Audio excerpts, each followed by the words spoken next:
una y otra vez que este no es el momento, este no es el espacio específico para desglosar totalmente delirium, sino que ahora el día de hoy lo vamos a revisar en una parte en el contexto perioperatorio, ¿no? Que aprovechando estas clases vamos a ver lo que es el delirium perioperatorio.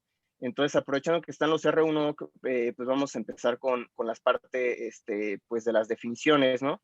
De delirium, entonces de los R1, pues de lo que hayan leído, de todos los artículos que se les pasaron, cuál sería la definición como tal o la definición bibliográfica de delirium. No sé, algún R1. Pues sería un síndrome, Encontraron. pues que es un síndrome que pues Uh-huh. básicamente va a estar caracterizado por un cambio agudo en la atención, en la conciencia y en la cognición. Y pues esto puede ser explicado por como factores estresantes que no permiten que el cerebro tenga una adecuada como resiliencia o una adecuada adaptación a estos cambios como factores de riesgo, como puede ser una infección o alguna cirugía o algo así, como que lo sacan de su entorno normal. Ok, ok. ¿Algún otro R1 quiera complementar esta definición?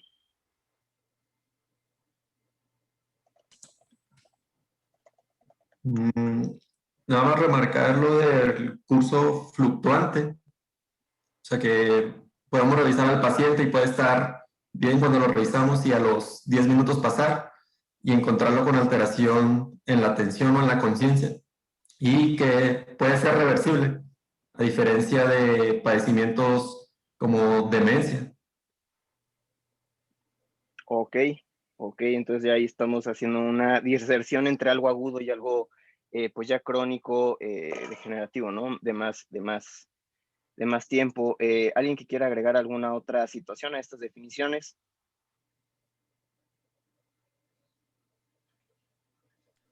Pues que también estos eventos aumentan la mortalidad y la morbilidad en general en los pacientes y que pues también muchas veces esto causa dependencia en ellos. Ok, aumenta morbimortalidad.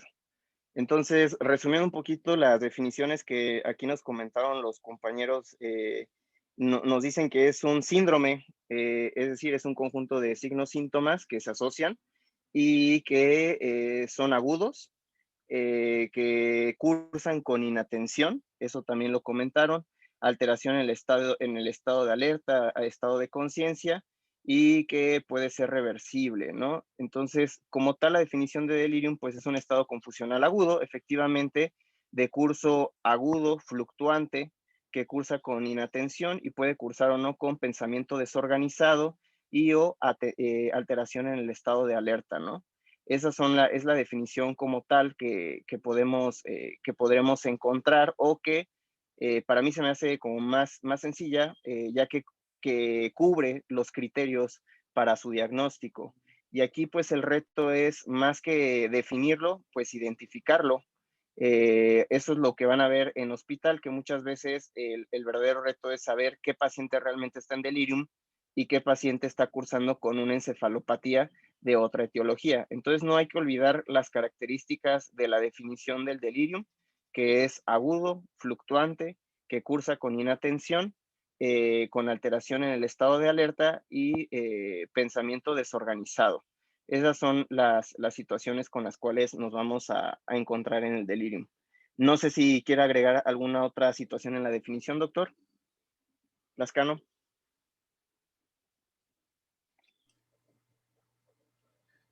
No sé si se acuerdan que la semana pasada les puse unas diapositivas. ¿Te acuerdas, Ana? Estrella. Sí, nos puso las diapositivas Ajá. de un método que la 4A, Ajá. ¿no? O sea, que decía que era más rápido Ajá. poder como identificar la cuestión del delirium y así. Ajá. ¿Sí, verdad? Sí, sí, claro. ¿Te acuerdas o se acuerdan de cuáles eran las 4 AT? ¿Te acuerdas? Ajá. Sí, era el estado de conciencia, la presencia de atención, que sea agudo y me falta otro. Era como, ay, no sé. Ajá. O sea, era otra, pero no me acuerdo de qué era. Orientación. Orientación. Ujú. Ajá. Y cada una de Ya. estas, pues, Ok, iba a Ana. dar una. Bien, ¿tú has visto Delirium?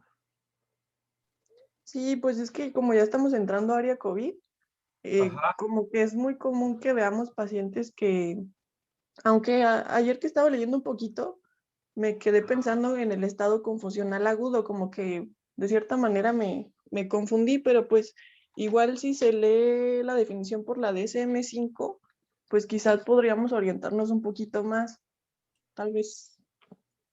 Eso es. A veces se tratan como sinónimos. Ujú. Sí, de Fíjate hecho. que el delirium, primero la característica de la terminología del delirium,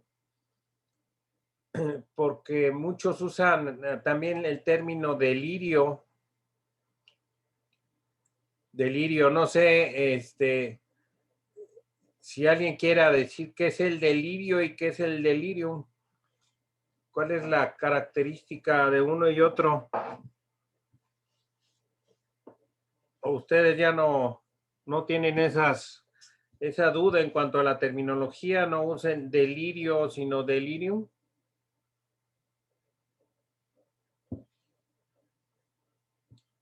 Sí, Ricardo, ¿tú tienes dudas en cuanto a eso o no? ¿O sí? No tengo dudas, pero no recuerdo ahorita exactamente la definición de delirio, que tiene que ver más con enfermedades psiquiátricas, es decir, como un síntoma de, por ejemplo, esquizofrenia, este tipo de enfermedades, que son Sí, como de la una idea, percepción. una idea que el paciente cree de manera persistente y a pesar de que sabe bien que no es cierto, él está insistiendo y está necio que sí es cierto, por ejemplo, ¿no? Es un tipo de pensamiento también. Ajá, ¿qué pasó? Van a poner. ¿Quién va a poner? ¿Quién va a empezar? No, nada más es para ahorita tener un poquito de apoyo visual en cuanto Ok. a, o sea, no hay como tal, pero sí aquí hay unos buenos gráficos. Si quiere usted continúe y ahorita lo voy apoyando con algún gráfico. Ya. Sí, tiene razón, Ricardo. Entonces el delirio se usa mucho más en psiquiatría, ¿no? Yo a los alumnos les digo también la diferencia entre la terminología delirio y delirium y les pongo una canción de Los Panchos que se llama Delirio de Amor. Digo, los pacientes no hacen delirium de amor. En cambio, el delirio sí. Que estás Soy testigo, a mí me creyendo tocó esa clase, Doc. estás creyendo de una manera, bueno, suponiendo que sí te ama, ¿no? Cuando en realidad no, pero para ti sí es cierto. Bueno, Ya Doc, te ya no hablemos dije, de ¿no? cosas tristes. Continuamos con esta parte de, pues sí, vamos a lo que comenta el doctor, hay que diferenciar bien estos dos términos e incluso hay otro término que es el delirium tremens, que también a veces lo consideran como sinónimos, ¿no? Se manejan los términos delirio, delirium tremens como si fueran la misma entidad. Y vamos a ver que dentro de la etiología y de las características clínicas de cada uno de ellos, pues son diferentes. Algo importante que hay que reconocer en los pacientes con delirium, que es, pues son factores predisponentes y factores precipitantes, ¿no?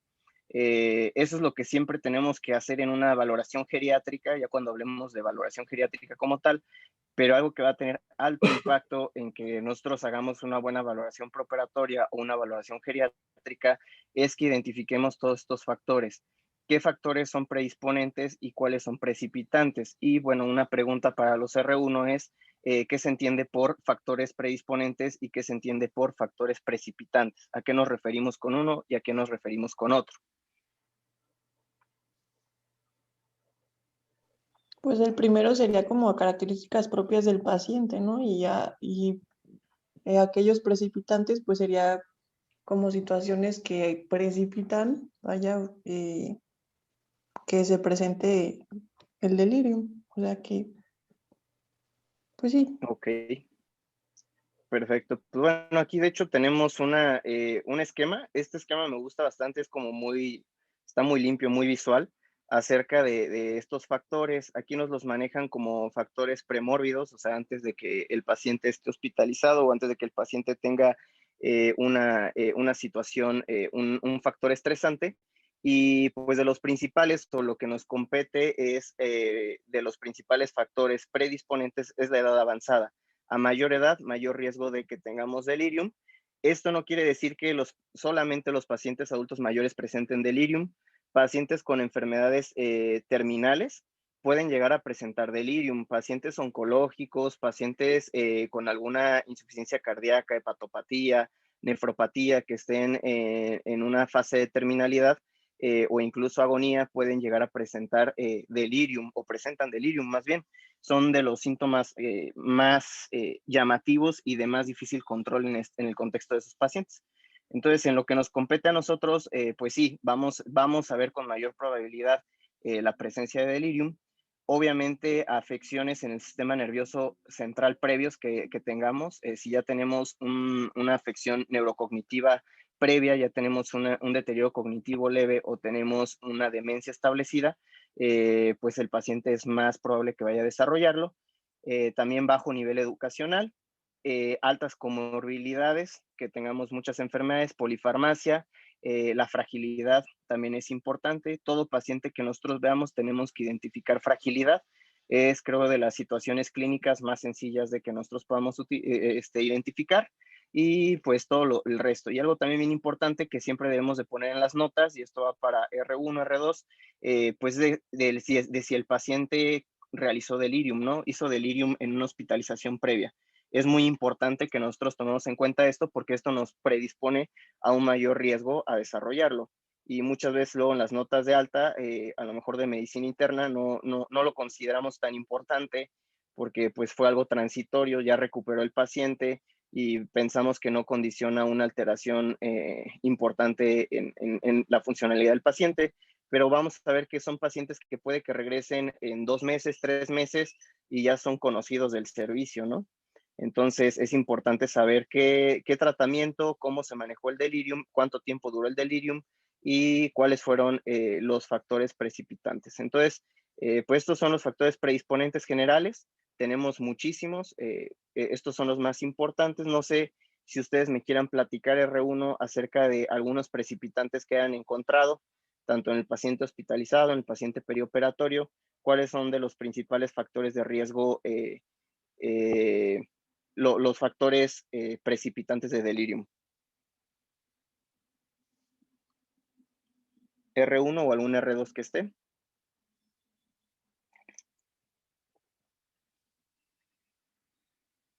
Y que de hecho, pues bueno, ahí está el acordeón, ¿no?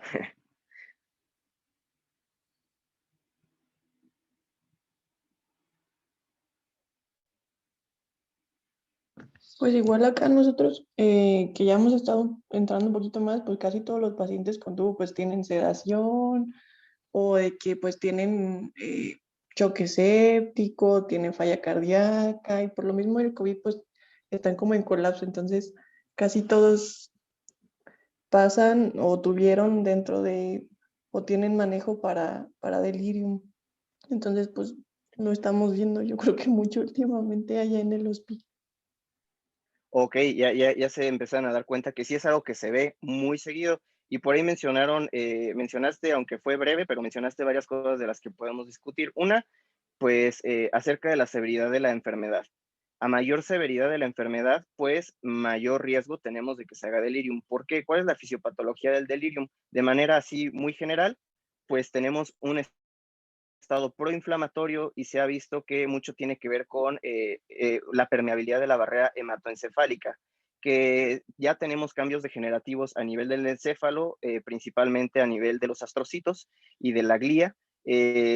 y al momento de que nosotros tenemos una mayor permeabilidad vascular por el efecto de algunas citocinas proinflamatorias, vamos a tener que estas citocinas pasan hacia el intersticio y comienzan a causar mayor neurotoxicidad. Entonces tenemos neuroinflamación, se inflama pues el sistema nervioso central y es lo que nos lleva a una disregulación de los diferentes neurotransmisores, entre ellos de los más importantes, pues la acetilcolina, ¿no? Es uno de los que más se menciona acerca de la fisiopatología de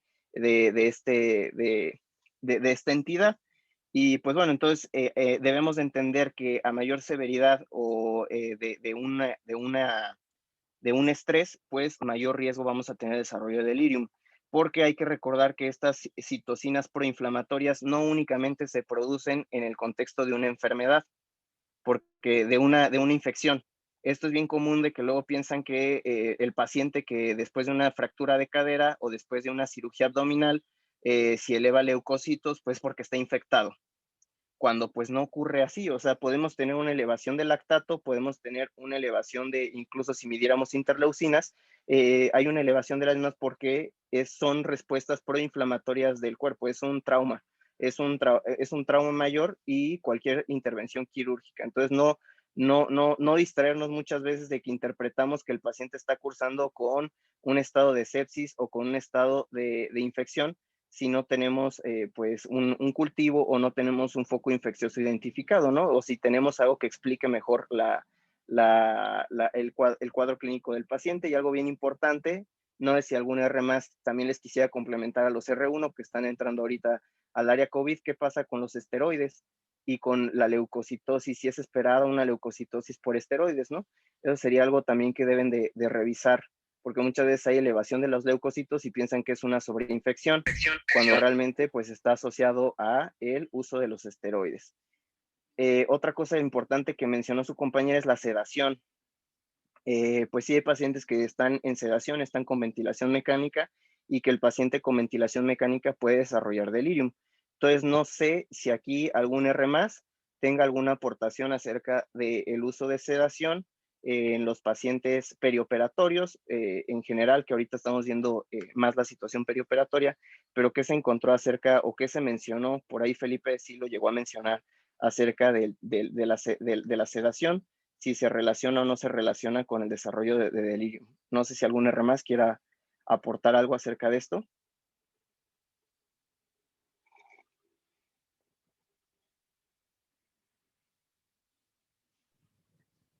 En referencia a eso, doctor, uno de los artículos comentaba sobre el nivel de sedación y el uso de la dexmedetomidina. Y para eso valoraba, bueno, en la sedación, en la anestesia, el índice de Vis.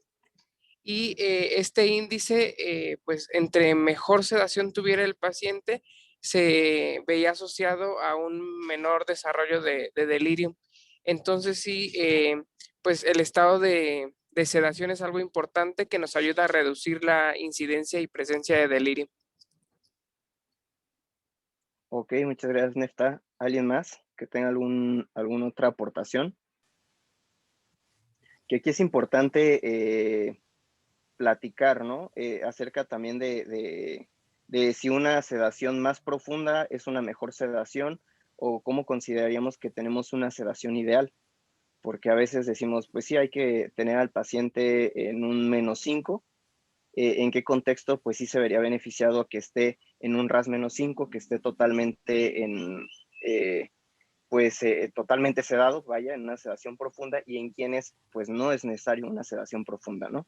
Esa sería una pregunta que también nos tendríamos que estar haciendo para contestar y buscar, ¿no? No sé si alguien quiera opinar algo más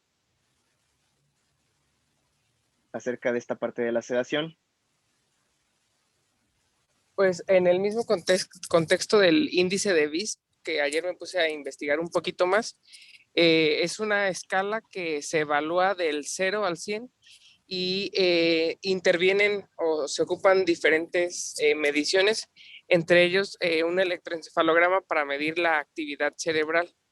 0 es completamente un paciente completamente pues abatido o sedado profundamente y que pues tiene una actividad electroencefalográfica mínima. Y el 100 pues es un paciente que se encuentra alerta y despierto.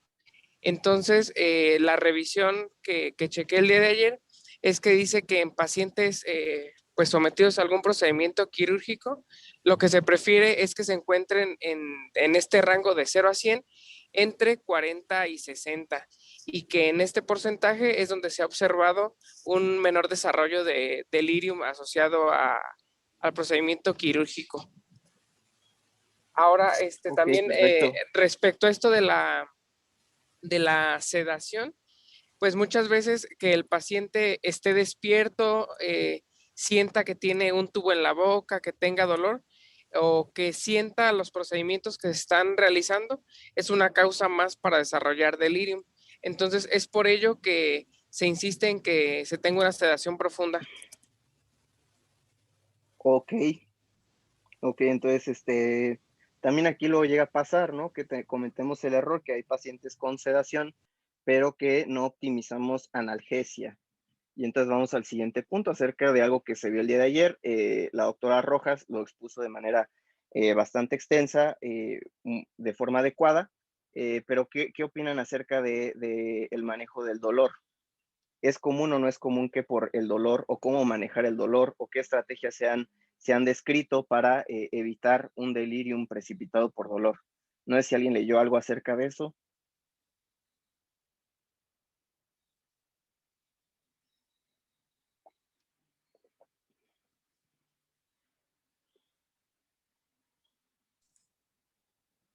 Yo leí que es Bueno, sumamente común la presentación de delirium asociado al dolor, sobre todo dolor grave, y sí se ha visto en la revisión que estuvimos viendo que el manejo adecuado del dolor iba a reducir la incidencia o la presentación del delirium, y entre ellos se mencionaban desde el paracetamol, AINES, incluso gabapentina y pregabalina, aunque se asociaban como adyuvantes, ¿no?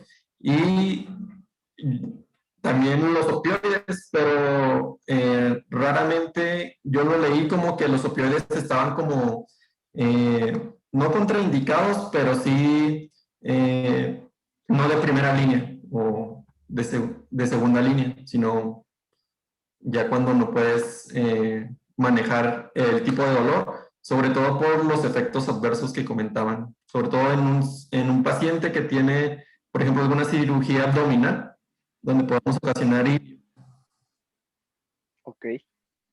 Muy bien, efectivamente hay varias estrategias, ¿no? Como mencionó Ricardo, que tenemos, se menciona el uso del parecoxib, se utiliza el paracetamol y la gabapentina y pregabalina, incluso la ketamina. También se utilizan de manera intraoperatoria, por ahí hay alguna evidencia en uno de los metaanálisis que se les envió el día de ayer acerca de si se beneficiaban o no se beneficiaban los pacientes con el uso de estos medicamentos. Que pues por ahí no sé qué opinen acerca de esto, por ejemplo, en una valoración preoperatoria, entonces sugeriríamos el uso de la pregabalina o de la gabapentina de manera posoperatoria o sugeriríamos el uso de ketamina de manera intraoperatoria, de acuerdo a la evidencia que se haya encontrado, porque al fin de cuentas eso es lo que vamos a nosotros optimizar en una valoración geriátrica o una recomendación para el servicio de anestesiología, ¿no? Y posoperatorio, pues para el servicio de traumatología, y porque traumatología sabemos que muchas veces lo manejan únicamente con algunos AINES como metamizol o ketorolaco, ¿no? Y pues se vería beneficiado o no con el uso de algún adyuvante como la pregabalina o la gabapentina, ¿no? Que esos nos los menciona como ahorradores de opioides, de hecho, que no requeríamos tanta dosis o una dosis menor de opioides si utilizamos de manera conjunta o adyuvante, como lo mencionó Ricardo, la gabapentina, ¿no? Entonces, no sé si alguien opine o quiera complementar esta parte acerca de manera muy puntual lo del dolor.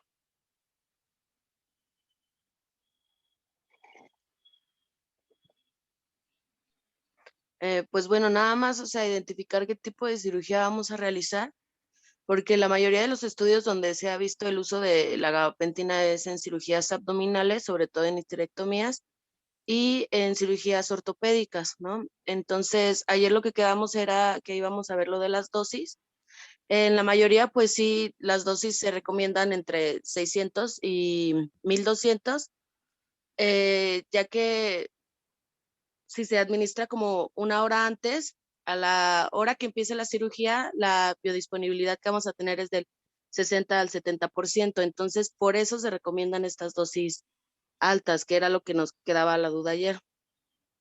Y de lo de los opioides, sí tiene riesgo de hacer delirium si utilizamos sobre todo de acción prolongada o opioides fuertes. Por eso se recomienda el utilizar conjuntamente con ahorradores de opioides como el paracetamol, los AINES o la vitamina.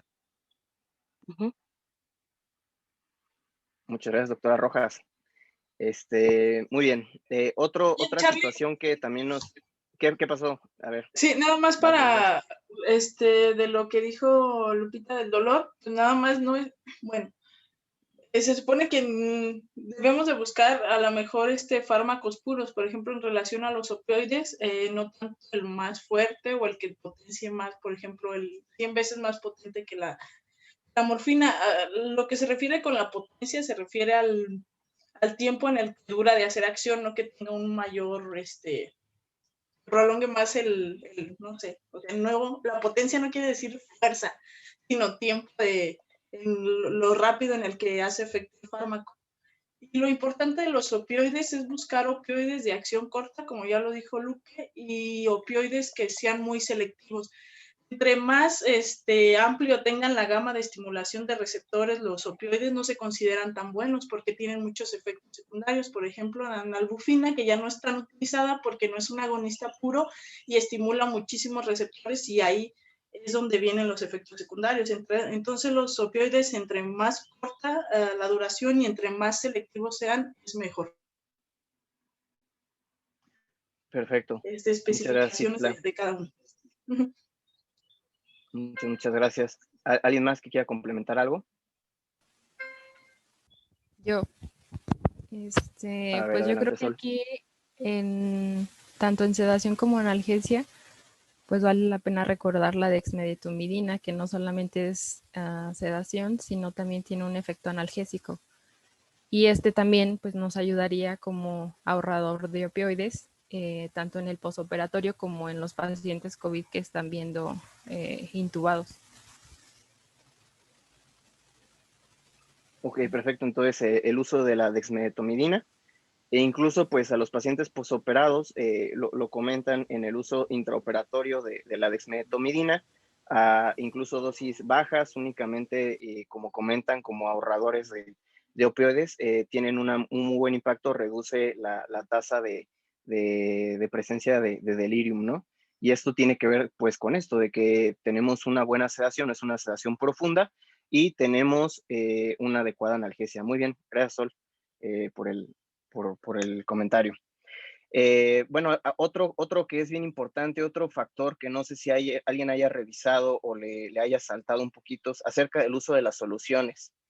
Por ahí hay un artículo que hace poco salió, no me acuerdo si el año pasado o este año, acerca de, se llama incluso Cero, así se llama el artículo, sobre cuándo utilizar o cómo utilizar las soluciones intravenosas en los pacientes, e incluso menciona que pues la sobrecarga de volumen puede ser, o más bien es un precipitante para el desarrollo de delirium, ¿no? Que muchas veces a lo mejor pues a todos los pacientes los mantenemos canalizados.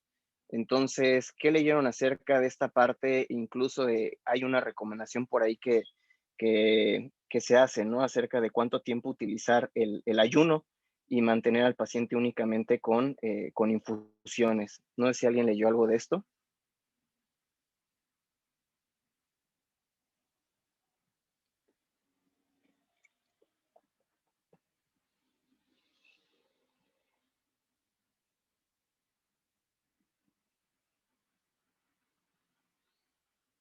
¿Alguien?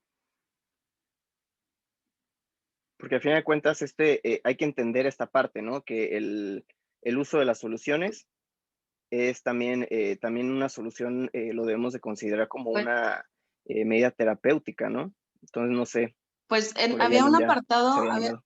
había un apartado en un artículo donde decía que no debíamos de dar mucha terapia hídrica por más de 6 horas, porque podíamos llevar al paciente pues a efectos secundarios como náusea y vómito. Y pues obviamente asociado también bueno, sí, justo como dice el doctor, el desequilibrio de los electrolitos que podíamos llevar al paciente de manera pues, iatrogénica, ¿no? Efectivamente, de hecho, ahí lo mencionan 6 horas. Mencionan que lo ideal sería que no pasaran más de 6 horas, en el cual manejemos únicamente al paciente con soluciones y que esté en ayuno, que eso se ve como, se ha visto que es una medida que pues precipita el delirium.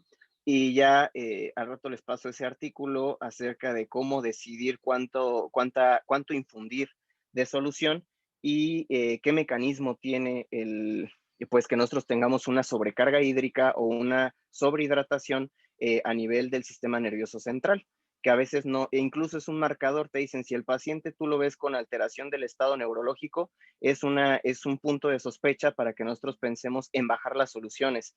Y como lo comenta el doctor Márquez, también aquí da otro punto que tendríamos que revisar, qué pasa con las soluciones que utilizamos, con la solución fisiológica, ¿no? La solución fisiológica que es mitad sodio, mitad cloro, 154 mil equivalentes de cada uno. ¿Qué pasa con el cloro? ¿Qué pasa con el sodio? ¿Cuáles son los principales desequilibrios hidroelectrolíticos que tenemos con el uso de las soluciones?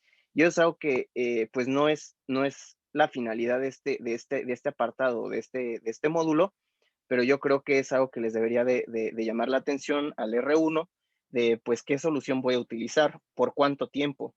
¿Se vale que yo deje a un paciente descanalizado, que lo deje únicamente con el catéter parinizado?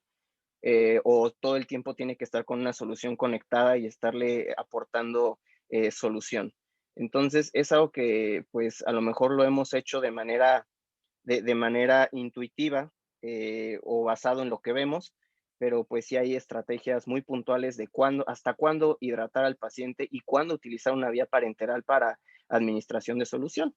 Entonces, eso ojalá lo podamos revisar en alguna otra sesión. Yo creo que es bastante importante, ¿no? Acerca del uso de las soluciones, pero entonces también si el paciente hace delirium, hay que revisar las soluciones.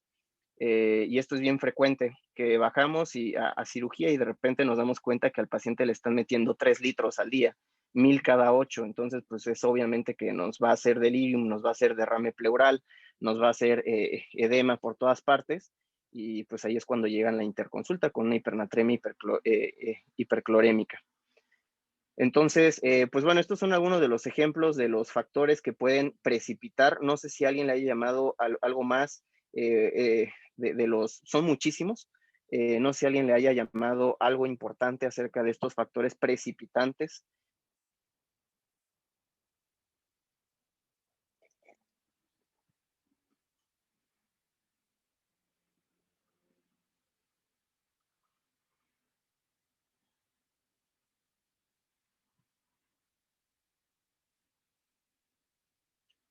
Ok. Bueno, pues entonces aquí les dejo esta imagen. Pues tendríamos que hablar acerca de todas estas causas, de cómo identificarlas y cómo tratarlas. Y ya si nos vamos a la parte de identificación del delirium, pues igual lo que ya comentaba el doctor Lascano acerca de los diferentes métodos o las diferentes escalas que tenemos, lo podemos clasificar por DSM-5, por CAM o 4 ATs, que bueno, realmente valoran los mismos ejes, valoran el eje de que sea agudo, que sea fluctuante, que curse con inatención, que curse con pensamiento desorganizado o con alteración en el estado de alerta, ¿no? Que son las características del delirium. Igual también ahí lo podemos revisar, hay revisiones en las cuales nos dicen cuál es más precisa y cuál tiene mayor sensibilidad, cuál tiene mayor especificidad para utilizar dentro de la práctica clínica, pero yo creo que muchas de las ocasiones el delirium es bastante evidente, ¿no? más cuando ya conocemos al paciente desde su ingreso, a lo mejor el que nos va a trastorno neurocognitivo mayor, como una demencia, y que ahí es difícil identificar si es por la demencia, si es un delirium. Ahí es el verdadero reto diagnóstico en lo personal, ¿no? Pero bueno, vamos a, para hacerlo ya, ir aterrizando un poquito acerca sobre el manejo. ¿Cuál es la primera línea terapéutica del delirium?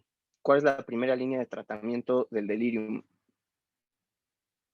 ¿Cómo se debe manejar el delirium? Primera línea.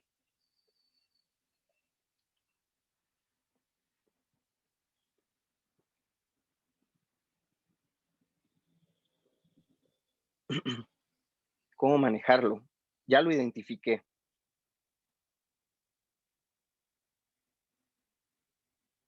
¿Qué debo de hacer?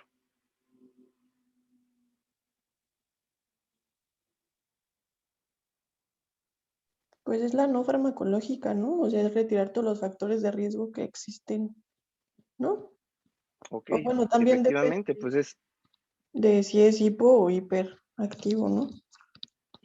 ok, entonces sabemos que hay hipoactivo o mixto de la presentación del delirium, y como lo comentas, Ana, sí debemos de, aquí lo importante, y nos lo menciona, primera línea de tratamiento, identificación de los factores precipitantes, o sea, qué precipitó todo esto, y tratar esa situación, porque hay muchas veces que nos enfocamos pues únicamente a que el paciente esté tranquilo o el que el paciente esté más despierto, pero pues no modificamos la analgesia, no modificamos la sedación, no identificamos alguna infección subyacente, no le quitamos la sujeción, no modificamos el aporte de líquidos. Entonces lo importante es identificar qué situaciones tiene el paciente que le puedan estar causando o que le puedan estar precipitando el delirium.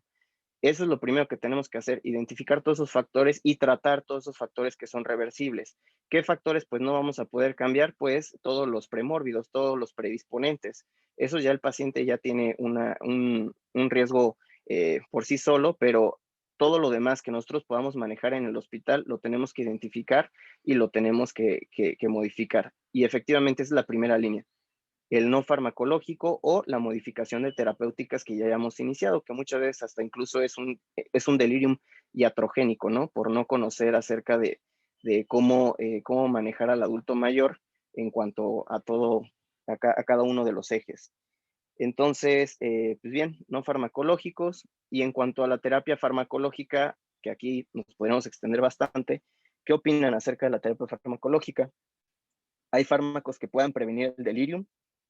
¿Están indicados fármacos para prevención de delirium? ¿Qué encontraron acerca de eso?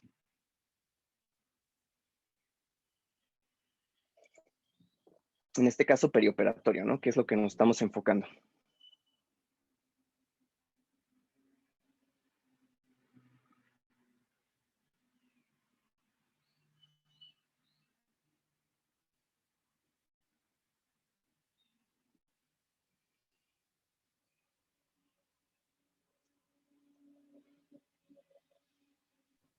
Pues también una de las revisiones manejaba el uso de haloperidol previo al procedimiento quirúrgico, pero no se vio pues un cambio significativo en el desarrollo de delirio.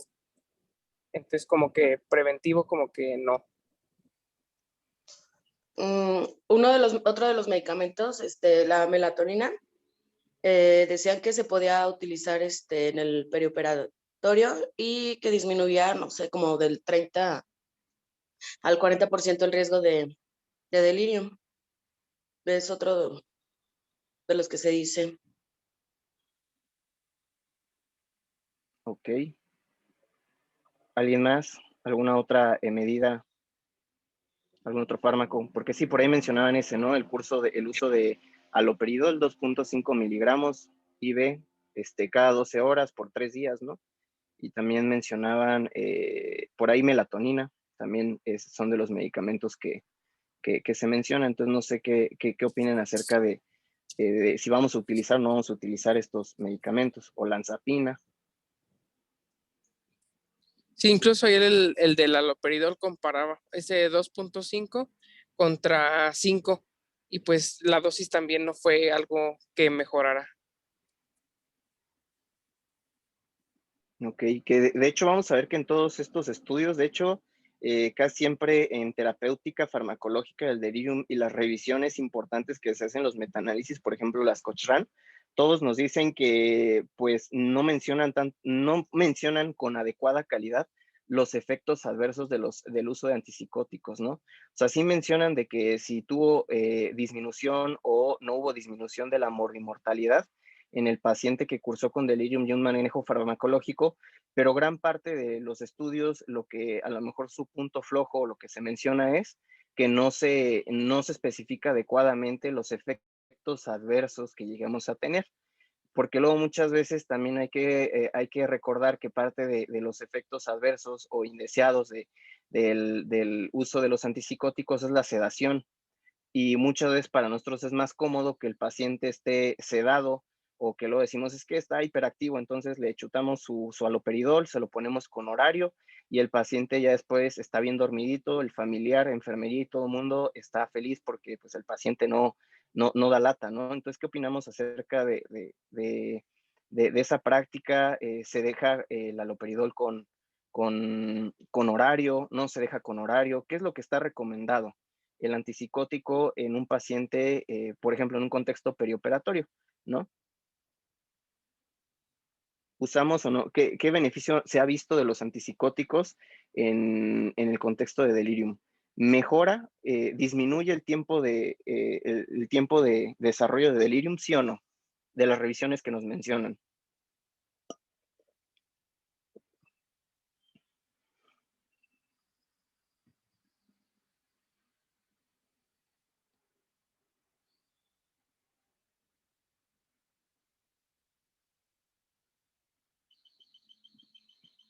¿Alguien?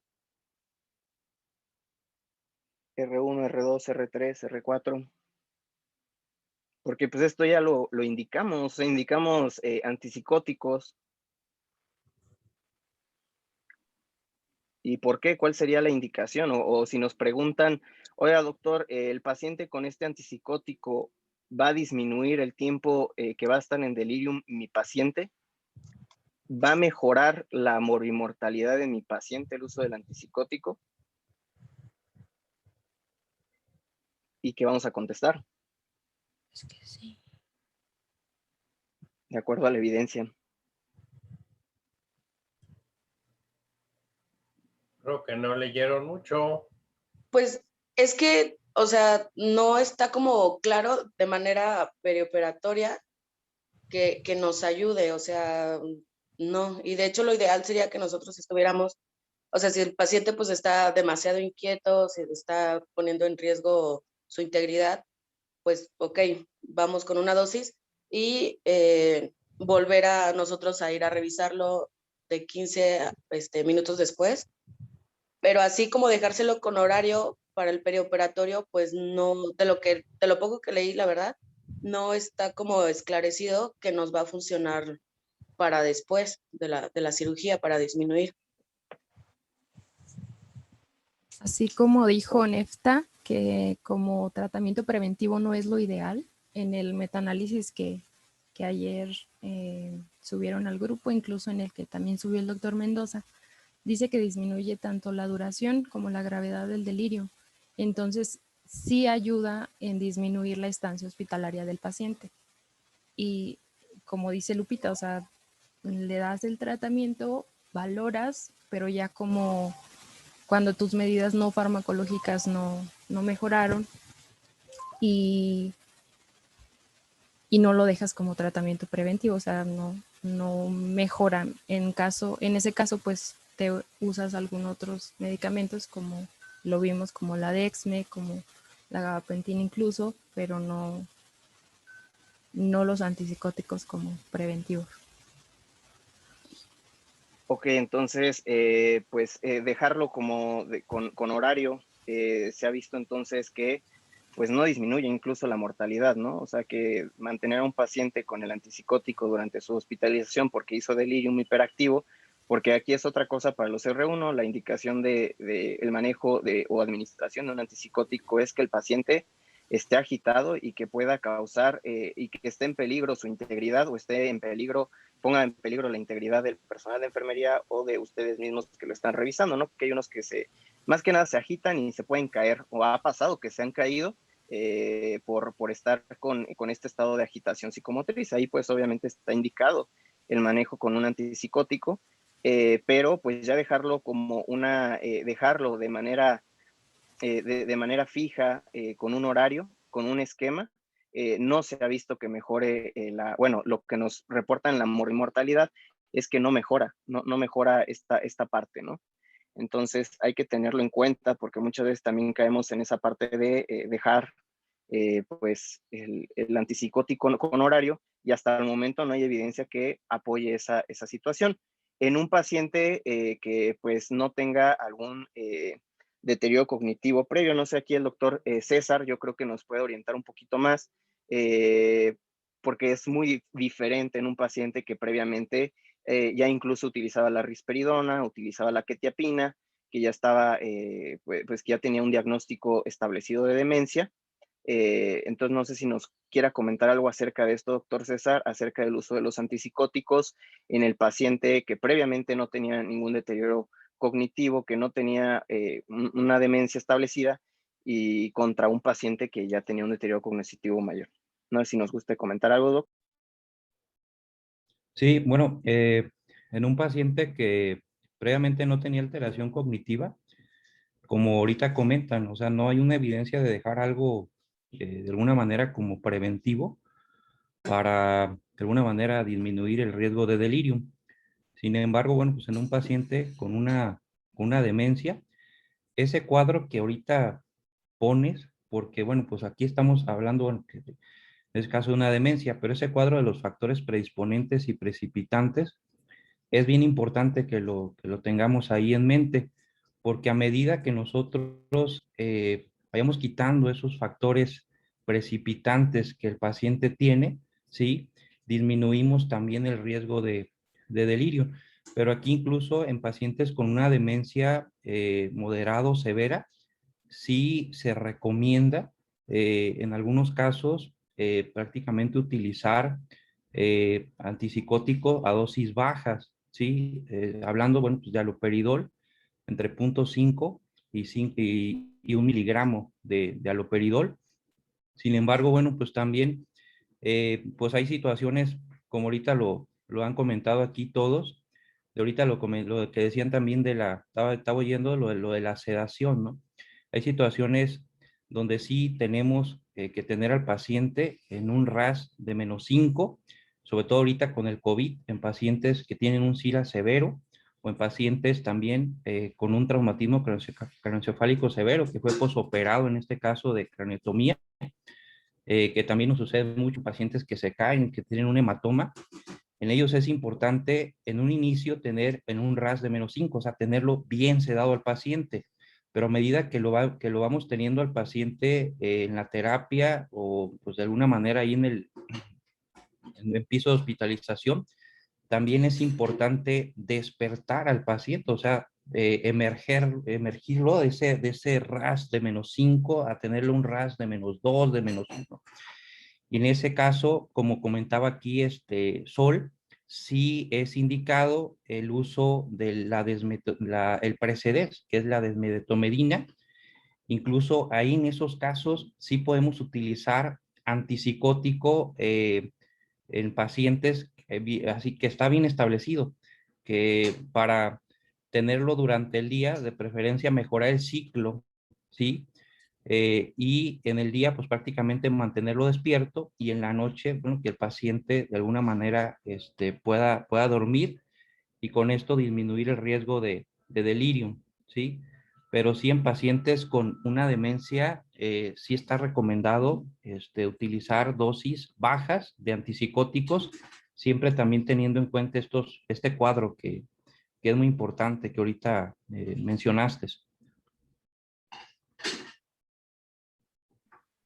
Muchas gracias, Doc. Muchas gracias. ¿Alguien más que haya? Esto es bien importante, lo comenta el doctor, pues sí, son las indicaciones entonces que tendríamos que estar repasando cuando el paciente tiene que estar en un RAS -5. Y también otro, por ahí que lo mencionó, también es bien importante, luego nos llega a pasar que los pacientes llegaron por una hipoglucemia, se cayó y de repente empezó a hacer delirium. Entonces, si tuvieron un traumatismo craneoencefálico, muchas veces también se llega a expresar el delirium por un hematoma, ¿no? Algún hematoma subdural que nos ha pasado en piso, que de repente, pues sí, se cayó porque se fracturó, pero a lo mejor pues nunca se le hizo un ataque de cráneo y posteriormente nos damos cuenta que también uno de los factores precipitantes es un hematoma, ¿no? Que también es algo que a considerar, que ahorita que lo mencionó el doctor, pues dije, aprovecho para puntualizar esa parte.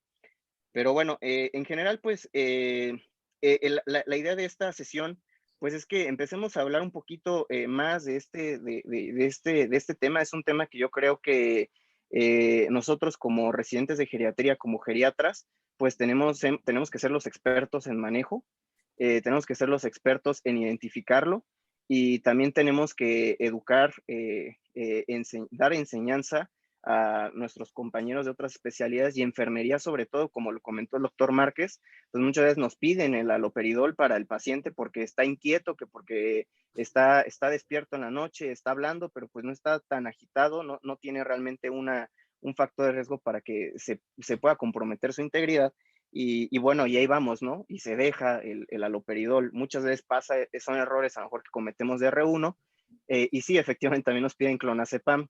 Y bueno, si alguien ya más atinado, pues pone haloperidol. ¿Y qué pasa con las benzodiazepinas? Pues aumentamos el riesgo el riesgo de delirium, que sería otro tema a revisar, que el paciente que ya lleva con uso de benzodiazepinas también nos puede hacer un síndrome ahí de retiro de la benzodiazepina, ¿no? Y que ahí sí estaría indicado pues continuar con la benzodiazepina. Pero bueno, es como un tema específico que también tendríamos que revisar. Entonces, pues es importante. Yo creo que aquí no termina obviamente esta sesión. El chiste o la idea es de que salieran más preguntas que respuestas.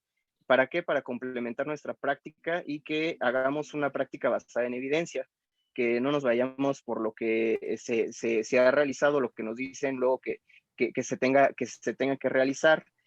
Por ejemplo, luego rotamos en medicina interna y nos dicen, no, tú déjale 2.5 IB cada 6 horas o cada 4 horas, ¿no? Entonces también nosotros tener como ese criterio de geriatras de qué es lo que va a ser mejor para el paciente y qué beneficio. Hay que recordar que todas las terapéuticas son buscar beneficio y no buscar el daño que le podamos realizar al paciente, que la sedación excesiva no es buena y que pues hay que estar al pendiente de todos los efectos de los antipsicóticos. Yo creo que esa sería mi conclusión. Sé que nos falta abordar muchas otras cosas. Ojalá podamos tener alguna otra sesión acerca de delirium, como les comento, por la importancia y la frecuencia con la que vemos este padecimiento. No sé si alguien más quiera comentar algo, alguna conclusión. Doctor Mendoza, doctor Lascano, doctor Márquez. A ver, yo me espero tantito a los comentarios de mis compañeros. A ver. ¿Algo más, doctor Lascano? No, bien, nada más. Espero que no se confundan como me habló la hija de una paciente. Me habló en la noche y me dijo, oiga, doctor, mi mamá tiene Alzheimer agudo. Muy bien. Sí. Cesarín. Está bueno. Alzheimer agudo. Sí, está bien. Bueno. Okay. Mi Cesarín, ¿algo? No, Doc, todo bien, Doc. Y bueno, ahorita aprovecho lo que me comentaba hace 2 clases, Carlos, precisamente, de pacientes que, bueno, que tienen ahí delirium, que si van a saber, ¿no? Si van a progresar a demencia. Les voy a mandar ahí también unos artículos al grupo. Recientemente salieron hace como 2 semanas más o menos. Son algunos criterios que ya son enfocados en los nuevos criterios de Alzheimer, de demencia, que son enfocados en los ya no del 2011, sino unos que salieron en el 2018, no sé si los han revisado, que son los del Frank Ward, donde, bueno, pues es bien importante también que en un futuro vamos a hacer uso aquí de los biomarcadores, ¿no? Entonces, vamos a poder identificar si un paciente tiene delirium y si nos comentan, oye, pues va a evolucionar a demencia, que a veces nos pueden llegar a preguntar. y es ya con los biomarcadores vamos a poder saber, ¿sí? Aquellos que no tienen, que tuvieron delirium, pero que no tuvieron biomarcadores de daño positivos, pues son pacientes que podemos decir, pues es muy difícil que van a evolucionar a demencia. En aquellos pacientes que tuvieron delirium, pero que tienen biomarcadores de daño positivo, podemos decir, no, pues sabes qué, pues es que es un riesgo alto, dependiendo del tipo de biomarcadores que salieron positivos, de que desarrolle demencia pues a corto o a corto plazo, ¿no? Y que esto también es un tema pues bastante interesante, ya el uso de los biomarcadores, ¿no? Y que esto de hecho, pues es, ahorita, no sé si han escuchado de un fármaco que se está estudiando, que es el aducanumab, que es la esperanza, aquí pues, está en fase 3, de poder identificar pacientes que desarrollaron delirium en algún momento dado y poder utilizar medicamentos pues de alguna manera más específicos. No, pues está muy bueno, se ve muy interesante, mi Seferín. Sí. Entonces, si nos los compartes, pues va a ser de gran ayuda. Personalmente no lo he leído, pero está muy, muy bien, muy padre. Perfecto. Yo nada más un comentario adjunto a lo que le preguntaron al doctor César sobre el manejo médico en pacientes que ya tienen un deterioro cognitivo y que tienen manejo con algún antipsicótico, antidemencial, moderador del estado de ánimo, incluso benzodiazepina, etcétera, etcétera. La recomendación habitual es de que una vez que el paciente está consciente y tolerando vía oral, hay que reiniciar el tratamiento habitual. Muchas veces, como ya se ha mencionado, a veces por omisión del medicamento pueden desarrollar un delirium. Sin embargo, siempre hay que hacer la vigilancia posoperatoria, porque no todos van a estar en condiciones de recibirlo. Quiero decir que algunos van a desarrollar delirium hipoactivo, y entonces, ¿qué tan necesario o sugerido es que le reiniciemos un antipsicótico, por ejemplo, o un neuromodulador con efecto sedante? Entonces, siempre se tiene que hacer la vigilancia posoperatoria y reiniciar el tratamiento una vez que el paciente esté en condiciones de recibirlo. Con mucha frecuencia, por ejemplo, el paciente está en condiciones, vamos a decir, buenas, pero se nos olvida indicarle la pregabalina, la gabapentina por la noche, y al día siguiente, doctor, se puso como loco, despertó en la noche, estuvo activo, estuvo alucinando y nomás nada. ¿Qué pasó? ¿Tuvo dolor? Pues no. ¿Comió? Pues sí. Y no encontramos otro factor más que la omisión de un medicamento. A veces, como también lo mencionaban, ya la benzodiazepina tiene mucho tiempo. Está acostumbrado a sus 2, 3 gotitas de clonazepam o de alprazolam en la noche y no se la damos porque decimos, no, pues así mejor vamos a llevárnosla con calma. No queremos que se nos vaya a activar un delirium y sin embargo se activó por la omisión, como decía Carlos, por la suspensión. Entonces, ni todos requieren de inmediato el medicamento y no se nos olvide que aquellos que sí tienen condiciones hay que reiniciarles, aquellos que tienen uso crónico y que habitualmente los han mantenido bien. Es donde se vuelve el arte del manejo de los pacientes hospitalizados y donde pues nosotros entramos, ¿no? Hay que ver que todo esté en orden, que esté bien controlado el dolor, bien hidratado, que tenga condiciones adecuadas dentro de su área de hospitalización e indicarle los medicamentos precisos. A veces es por el antibiótico. Yo con mucha frecuencia veo a compañeros de cirugía de cualquier área, no voy a mencionar una específica, casi todos, que usan quinolonas de primera opción como profilaxis y la quinolona puede desencadenar la infección. En pacientes con estados graves, pues indican el imipenem o algún carbapenémico y también desencadenamos. En fin, muchos grupos de antibióticos nos pueden desencadenar el delirio. Entonces, a veces somos nosotros mismos o el compañero que está indicando algo para proteger al paciente lo que lo va a desencadenar. Así que esto no termina aquí, nada es una regla de cocina y todos los pacientes hay que individualizar y vigilar para que les vaya lo mejor posible. Bueno, muy bien, pues muchas gracias a todos y entonces nos vemos mañana. Nos vemos, doctor. Buen día. Buen día.